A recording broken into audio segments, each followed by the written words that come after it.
നമ്മുടെ മലയാള പത്രങ്ങളിൽ തീരെ വാർത്തയാകാതെ പോയ ഒരു സംഭവത്തെക്കുറിച്ചാണ് ഇവിടെ പറയാൻ പോകുന്നത്.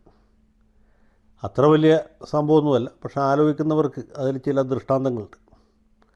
സംഭവം എന്ന് വെച്ചാൽ, തമിഴ്നാട് മുൻ മുഖ്യമന്ത്രി MK സ്റ്റാലിൻ്റെ ഭാര്യയും തമിഴകത്തെ ഇപ്പോഴത്തെ പ്രതിപക്ഷ നേതാവ് ഉദയനിധി സ്റ്റാലിൻ്റെ അമ്മയുമായ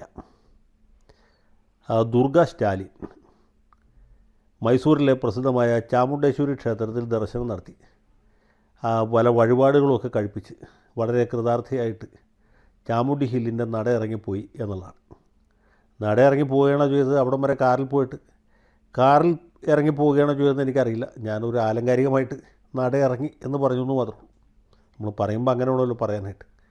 മിക്കവാറും ദുർഗ സ്റ്റാലിൻ ആ സന്നിധാനം വരെ കാറിൽ വരികയും കാറിൽ തന്നെ തിരിച്ചു പോവുകയും ചെയ്തിരിക്കാനാണ് സാധ്യത. ഇതിലെന്താണ് സംഭവം എന്ന് ചോദിച്ചാൽ, എത്രയോ നേതാക്കന്മാരുടെ ഭാര്യമാർ, എത്രയോ നേതാക്കന്മാർ തന്നെ ഏതൊക്കെ ക്ഷേത്രങ്ങളിൽ പോകുന്നു, ദർശനം നടത്തുന്നു, വഴിപാട് കഴിപ്പിക്കുന്നു, പ്രാർത്ഥിക്കുന്നു, മണിയടിക്കുന്നു, അങ്ങനെ പലതും ചെയ്യുന്നുണ്ട്. ഉദാഹരണത്തിന് നമ്മുടെ കേരള മുഖ്യമന്ത്രി VD സതീശൻ ഈ നാട്ടിലെ മതേതരവാദികളുടെയൊക്കെ കണ്ണിലുണ്ണിയാണ്. അപ്പോൾ ഈ കഴിഞ്ഞ ദിവസമാണ് നമ്മുടെ കേരള മുഖ്യമന്ത്രി VD സതീശൻ ഗുരുവായൂർ ക്ഷേത്രത്തിൽ പോയി തൊഴുത് പ്രസാദം വാങ്ങി 71 കിലോ വെണ്ണ കൊണ്ട് തുലാഭാരവും നടത്തി. അങ്ങനെയാണ് VD സതീശൻ്റെ ശരീരഭാരം 71 കിലോയാണ് എന്നുള്ള കാര്യം നാട്ടുകാർ മുഴുവൻ അറിഞ്ഞത്. അപ്പോൾ ഇങ്ങനെയൊക്കെ എല്ലാവരും ചെയ്യാറുണ്ട്. മുഖ്യമന്ത്രിമാർ ചെയ്യാറുണ്ട്, സാധാരണ മന്ത്രിമാർ ചെയ്യാറുണ്ട്. ആ ദൈവവിശ്വാസം ഉള്ളവരും ദൈവവിശ്വാസം ഇല്ല എന്ന് ഭാവിക്കുന്നവരുമായ ആളുകൾ സ്വന്തമായിട്ടോ അല്ലെങ്കിൽ മറ്റ് ബന്ധുക്കളെ കൊണ്ട് ഇതൊക്കെ ചെയ്യിക്കാറുണ്ട്. കാരണം എല്ലാവർക്കും ജീവന് കൊതിയുണ്ട്. മാത്രമല്ല, കയ്യിലുള്ള കസേര പോകാതിരിക്കണം, കിട്ടാത്ത കസേര കിട്ടണം, ഇങ്ങനെ പല താല്പര്യങ്ങളാണ്. VD സതീശനെ മുഖ്യമന്ത്രിയായി തീരുമാനിച്ചു എന്ന് അറിഞ്ഞ ഉടനെ രമേശ് ചെന്നിത്തല എങ്ങോട്ടാണ് പോയത്? അദ്ദേഹം പോയത് നേരെ ഗുരുവായൂർ ക്ഷേത്രത്തിലേക്കാണ്. അന്ന് വൈകുന്നേരവും പിറ്റേ ദിവസം രാവിലെ ഗുരുവായൂരപ്പനെ തൊഴുത് വാകച്ചാർത്തൊക്കെ കണ്ടപ്പോഴാണ് ചെന്നിത്തലയുടെ മനസ്സിനൊരു സമാധാനം ഉണ്ടായത്. പുള്ളി ഉടനെ തിരുവനന്തപുരത്തേക്ക് തിരിച്ചു പോയി. അവിടെ ചെന്ന ഉടനെ തന്നെ ആഭ്യന്തര വകുപ്പ് ഏറ്റെടുത്തോളാം എന്ന് സമ്മതിക്കുകയും ചെയ്തു. അപ്പോൾ ഇങ്ങനെ ഗുരുവായൂരപ്പന് ചില അത്ഭുത ശക്തികളൊക്കെ ഉണ്ട്.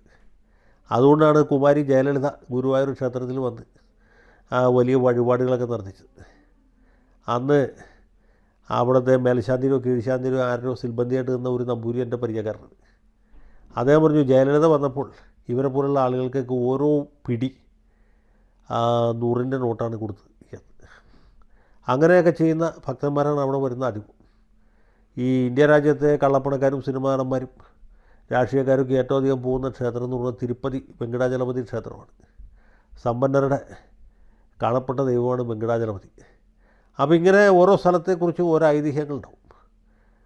ഓരോ ദൈവങ്ങളെക്കുറിച്ചും മൂർത്തികളെക്കുറിച്ചും അല്ലെങ്കിൽ പുണ്യവാളന്മാരെ കുറിച്ചുമൊക്കെ ഉണ്ടാവും. ഇപ്പോൾ ജാതിയും മതവും ഇല്ലാത്ത, അത് ദൈവവിശ്വാസമില്ലാത്ത നമ്മുടെ മുൻ മന്ത്രി MP രാജേഷ് സ്പീക്കറായിരിക്കുന്ന സമയത്ത് അത്ഭുത പ്രവർത്തിക്കായ കൊരട്ടിമുത്തിയുടെ പള്ളിയിൽ പോയി കൊരട്ടിമുത്തിക്ക് പൂവങ്കോല വയ്ക്കുകയും ചെയ്തു. അതേ ഒരു ഹിന്ദു ക്ഷേത്രത്തിൽ പോയോ അവിടുത്തെ ദേവതയെ നോക്കി കൈകൂപ്പൊന്നും ചെയ്യില്ല. അപ്പോൾ നമ്മൾ തമിഴകത്തേക്ക് തിരിച്ചു പോവുക. ഈ ദുർഗ സ്റ്റാലിൻ്റെ കാര്യത്തിലുള്ള പ്രത്യേകത എന്ന് വെച്ചാൽ, ദ്രാവിഡ മുന്നേറ്റ കഴകവും അതിൻ്റെ പൂർവ്വരൂപമായിരുന്ന ദ്രാവിഡ കഴകവും നിരീശ്വരവാദത്തിൽ അധിഷ്ഠിതമാണ്. നമ്മുടെ നാട്ടിലെ CPIക്കാരെക്കാളും വലിയ കടുത്ത യുക്തിവാദികളാണ്, നിരീശ്വരവാദികളാണ് ഈ ദ്രാവിഡ മുന്നേറ്റക്കാർ. ദ്രാവിഡ മുന്നേറ്റം നിരീശ്വരവാദത്തിൽ അധിഷ്ഠിതമാണെന്ന് മാത്രമല്ല, അന്ന് ഈ രാമസ്വാമി നായ്ക്കർ പറഞ്ഞത് തേങ്ങായ ഉടക്കമാട്ടേൻ പിള്ളയാരെ താൻ ഉടക്കുവേൻ എന്നാണ്. അതായത് ഗണപതിയെ ഉടക്കും, ഗണപതിയെ തകർക്കും, തേങ്ങ പൊട്ടിക്കുകയില്ല എന്നാണ്. പിന്നീട് അണ്ണാദുര വന്നപ്പോൾ ചെറിയൊരു മാറ്റം വരുത്തി, തേങ്ങായും മുടക്കമാട്ടേൻ പിള്ളയാരെയും മുടക്കമാട്ടേൻ. അതായത് ഗണപതിയും ഞങ്ങൾ തകർക്കുകയില്ല, തേങ്ങയും ഞങ്ങൾ പൊട്ടിക്കുകയില്ല എന്ന നിലപാടിലേക്ക് വന്നു. ഇതേ നിലപാടുകാരനായിരുന്നു സാക്ഷാൽ മുത്തുവേൽ കരുണാനിധിയും. അതേ നിലപാടുകാരനാണ് നമ്മുടെ MK സ്റ്റാലിനും. അപ്പോൾ ഇതൊക്കെ പറച്ചിലിന് മാത്രമേ ഉള്ളൂ.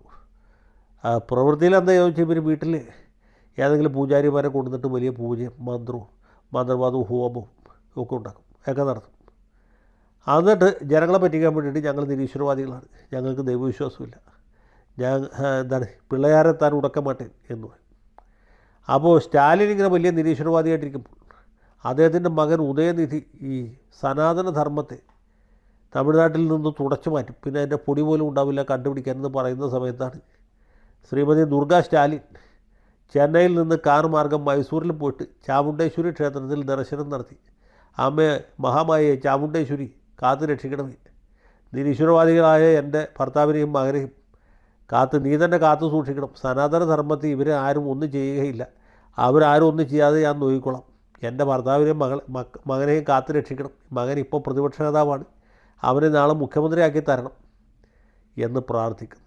അപ്പോൾ ഇത്രേ ഉള്ളൂ ഈ ദ്രാവിഡ മുന്നേറ്റവും കഴകവും മറ്റു ഉടായിപ്പുകളും എന്ന് ഒരിക്കൽ കൂടി തെളിഞ്ഞിരിക്കുകയാണ്. ഇതിൽ കൂടുതലായിട്ട് ഇതിനെക്കുറിച്ചൊന്നും പറയാനില്ല. ബാക്കി കാര്യങ്ങൾ പിന്നീടൊരു അവസരത്തിൽ വിശദമായിട്ട് പറയാം.